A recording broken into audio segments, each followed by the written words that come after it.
Melanesian Nightmare. The new Japanese target, Port Moresby, only 300 miles north of Australia, key to a vast strategic area.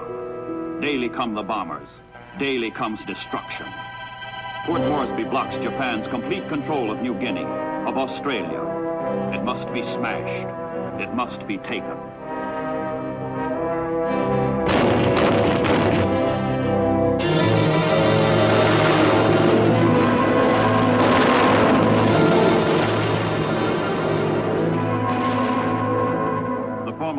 Stanley mountain range stands between the Japanese base of Buna in northern New Guinea and Port Moresby in the south.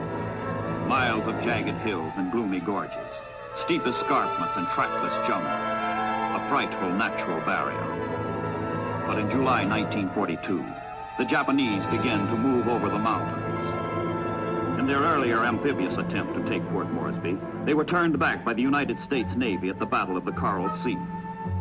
Now the Japanese are forced into an overland trek of 1,000 man-killing miles to reach their target.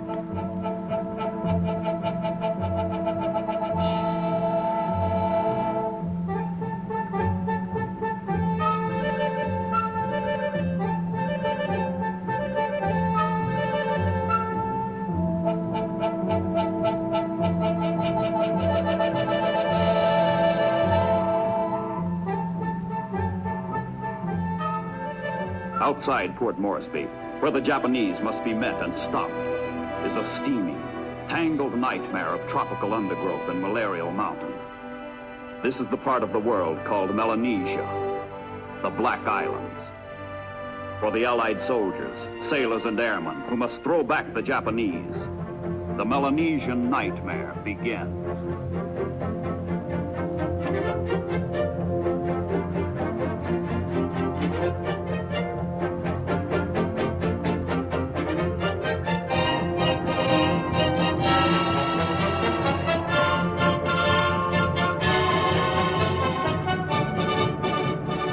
Papuan guides thread the troops through the jungle labyrinth.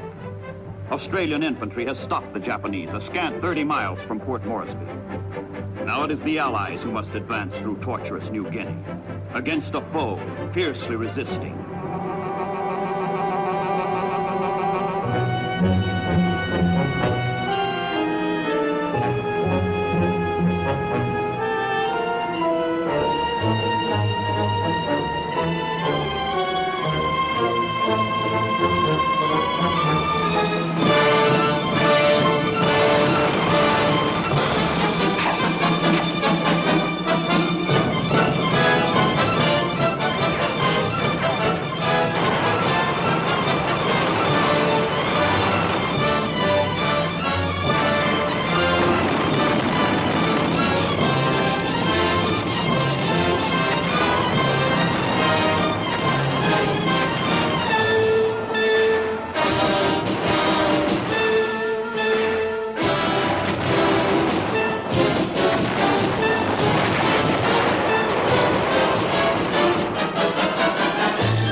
Months of bitter, brutal combat. But the Allies push inexorably forward into the strategic Dobodura Plain with its vital airstrip, only 6 miles from New Guinea's north coast.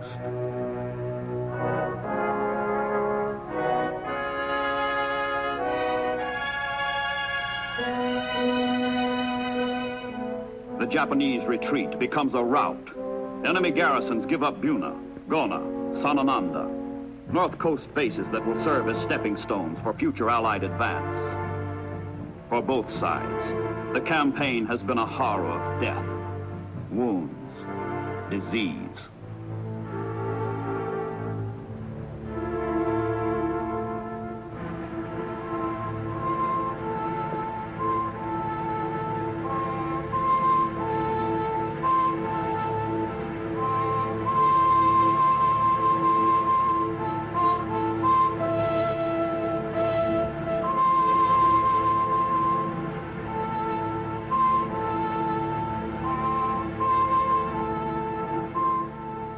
In March 1943, American air reconnaissance discovers a major Japanese move to strengthen their hold on the rest of New Guinea. A troop convoy of 16 ships sets out from Rabaul and heads into the Bismarck Sea.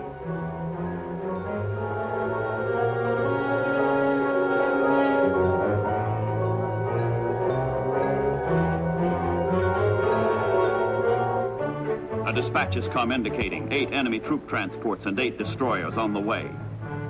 Allied airmen make ready to nullify the Japanese threat with every available plane, bomb, bullet.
Battle of the Bismarck Sea is a major victory of planes over ships. All 8 enemy transports are sunk. More than 3,000 Japanese soldiers perish. Only 4 destroyers escape.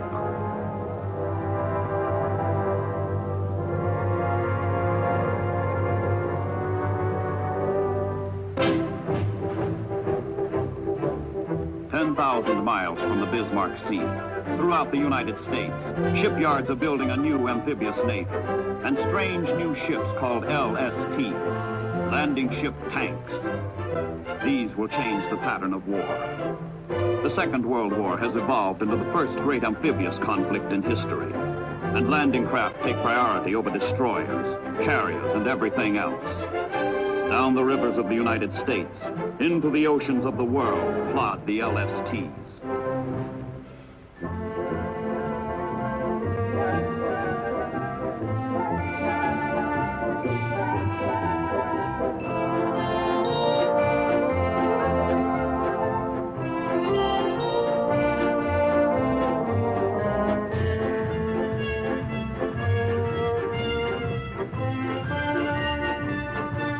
Landing ship tanks, but she will be used for everything else as well.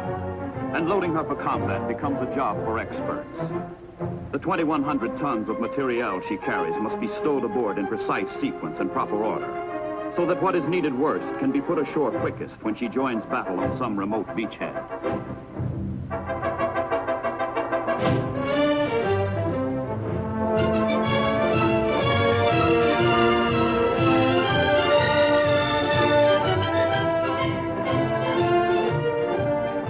Throughout Australia, throughout the Southwest Pacific, the Allies shift from dogged defense to spirited assault.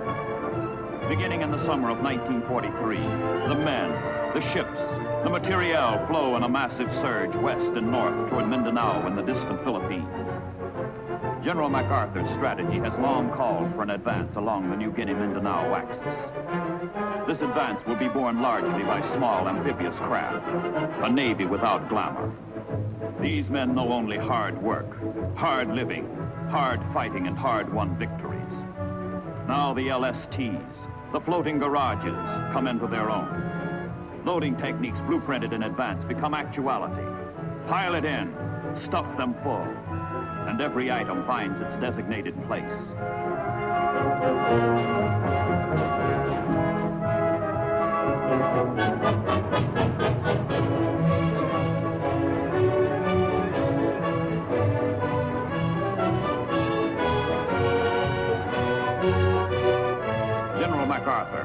same commander, Southwest Pacific Area, accompanies the assault troops with Rear Admiral Barbie, commander of the 7th Amphibious Force.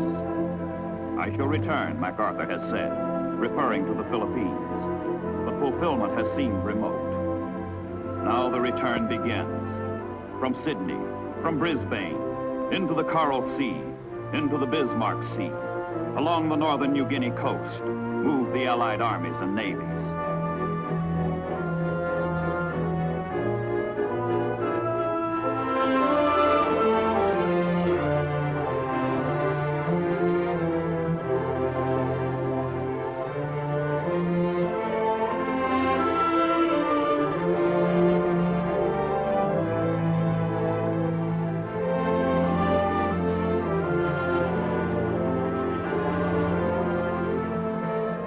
These are combined operations, carried out by the forces of several nations working in closely welded units. Ships of the Royal Australian Navy do yeoman service with the convoys, fight with all they have in battle.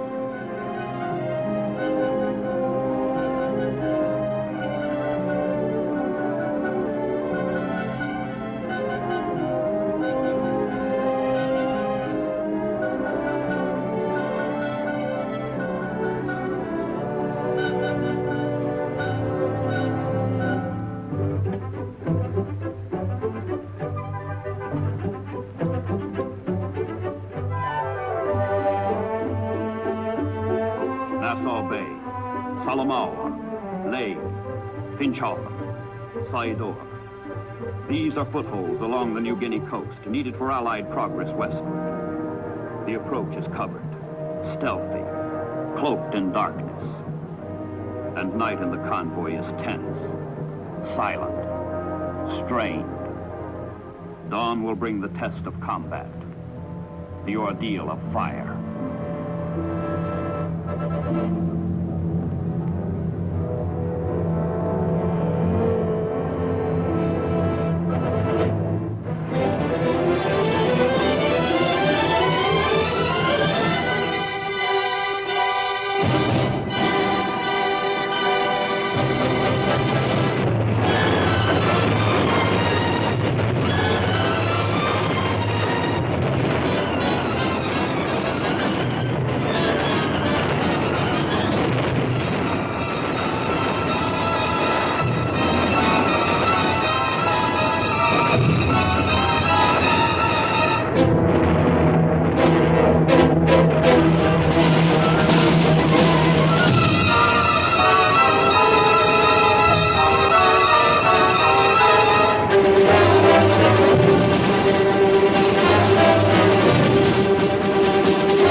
Everywhere the Japanese resist with fortitude, fury, determination.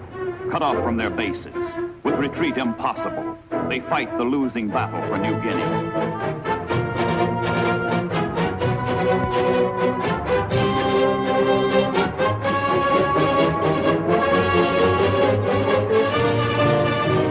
More rugged, more useful than even their designers dreamed, the LSTs nose into the shore and disgorge their torrent of supplies.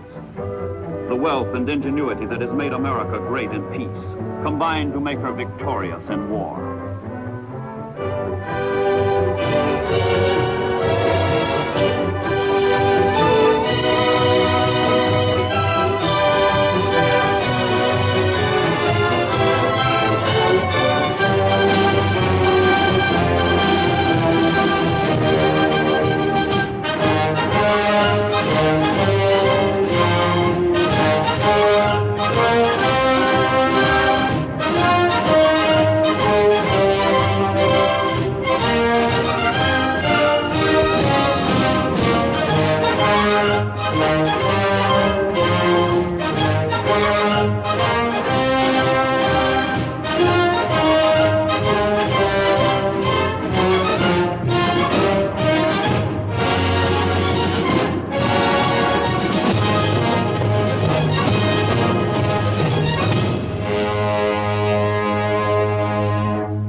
one of his rare promises to his emperor, Dictator Tojo has promised to stop the enemy's westward movement.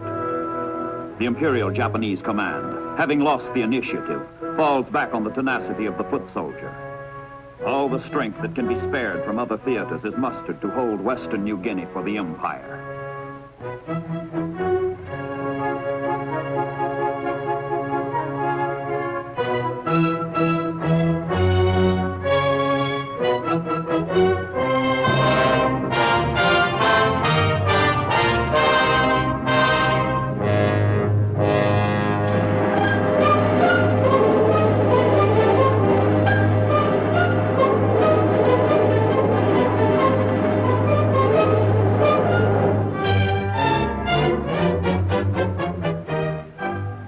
Power mounts more swiftly than the Japanese can retard it. Operations that would have seemed sheer fantasy a year earlier become routine reality. The inland village of Nadza, which commands an escape route for the Japanese and boasts a usable airstrip, is the target. 300 planes from fields at Port Moresby and Dobadura will lift 1,700 paratroopers, the Pacific's most spectacular airborne assault.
Whether the invading troops find their footholds on New Guinea from the air or from the sea, the jungle is equally cruel, the enemy just as malevolent. But the Allied infantry learns what the Marines have proved on Guadalcanal. Skill, courage, and superior equipment defeat the Japanese.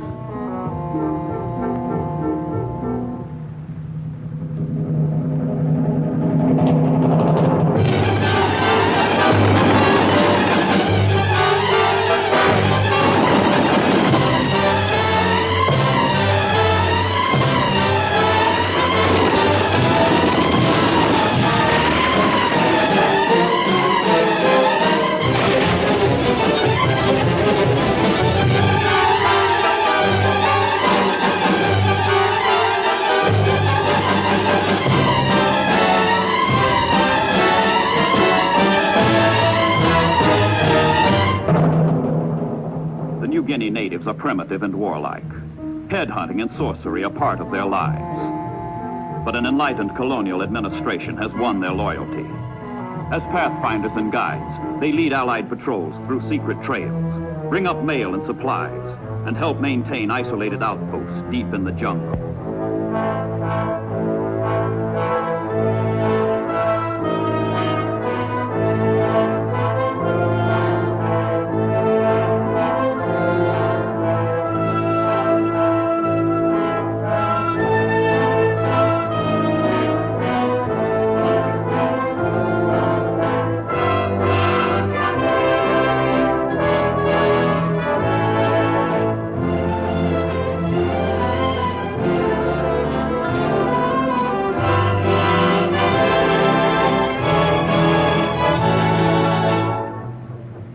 But it is sea power that makes possible the longest strides along the axis leading from New Guinea to Mindanao. With increasing mastery of the amphibious technique, landing follows landing on a smooth, uninterrupted schedule.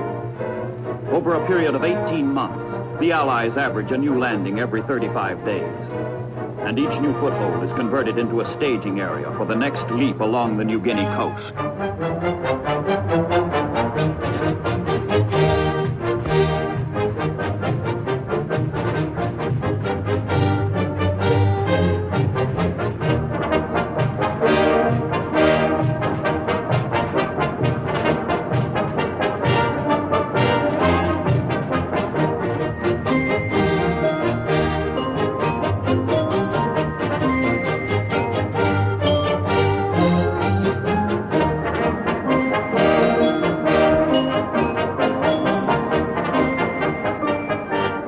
sluggish 12-knot pace wins a new designation from the crews of the LSTs. Large, slow targets. But they get there. They deliver their goods, their punch.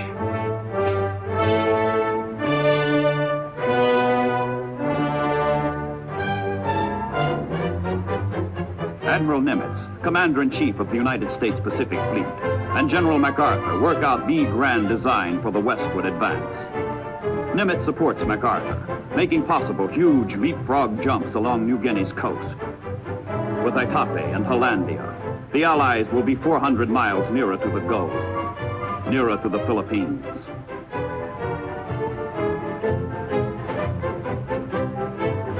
Carriers support the Hollandia operation, which is beyond the reach of land-based planes. The enemy is taken by surprise. The fine anchorage of Humboldt Bay and 3 airstrips are wrested from the Japanese.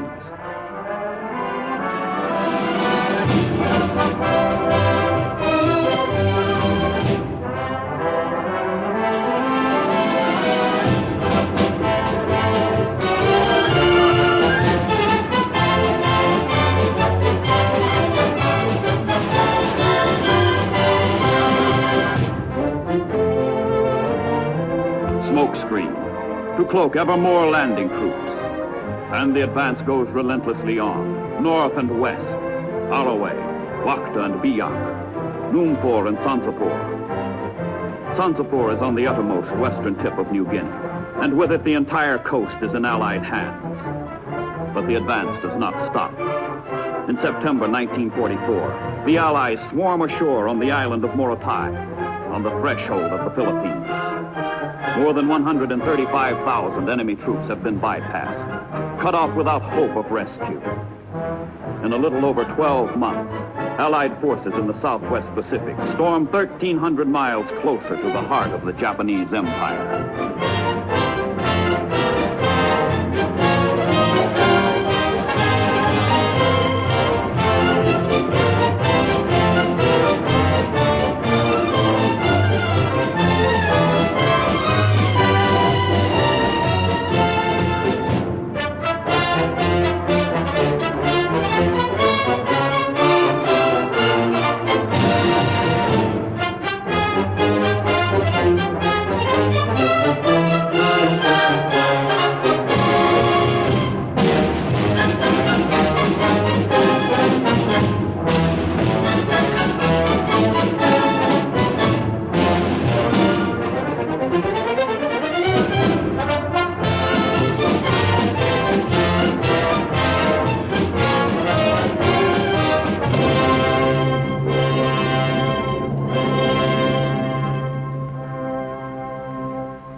Death, these brave men know thy sting. God grant they know their victory.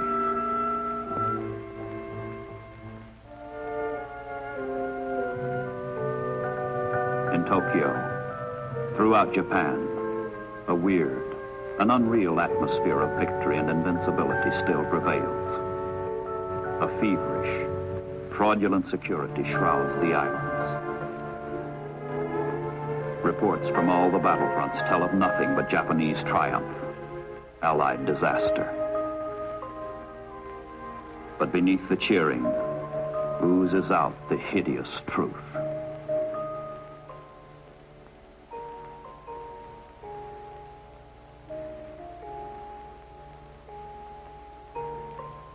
Back from the battlefronts come the white boxes with the ashes of the dead, the fallen. Welcome home, young man. You were ours, and they took you away. You are no more. Suns may set and rise, but you must sleep on during one never-ending night.